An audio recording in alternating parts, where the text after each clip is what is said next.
Back in 1943, when what used to be known as the wireless provided entertaining drama in the pre-television era, a series of radio plays titled Suspense held wartime listeners in thrall.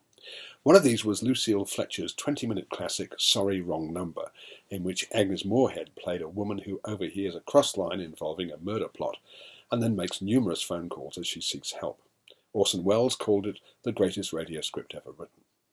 Of course, when the radio play was filmed 5 years later with Barbara Stanwyck in the lead, it was opened out so that instead of being just a woman and a telephone, there was a whole other plot about a scheming husband and a drug deal, and the suspense was greatly reduced.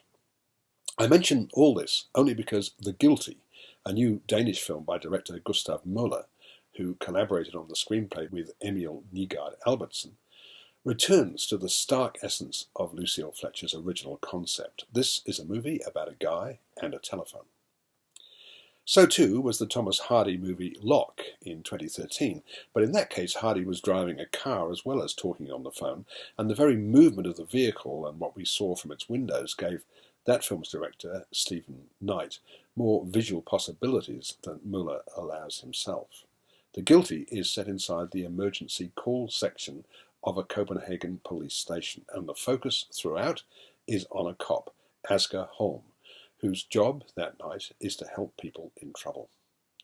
Right from the start of this briskly paced thriller, we realise that Asger has been assigned to this less than prestigious position because of something he's done that he shouldn't have.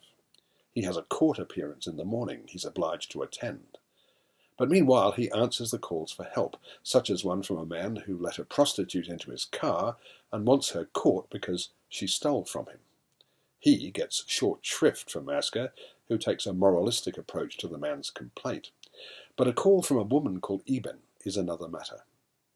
A mother of 2 small children, she seems to be in danger from her violent ex-husband, and for the remainder of the movie, Asger concentrates on trying to locate her whereabouts and ensure her children are safe.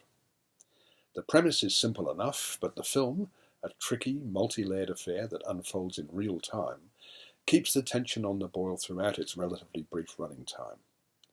It's a one-man show, with Jakob Cedergren, impressive as the cop with a very short fuse, whose determination to save the woman in trouble is compromised by his own situation.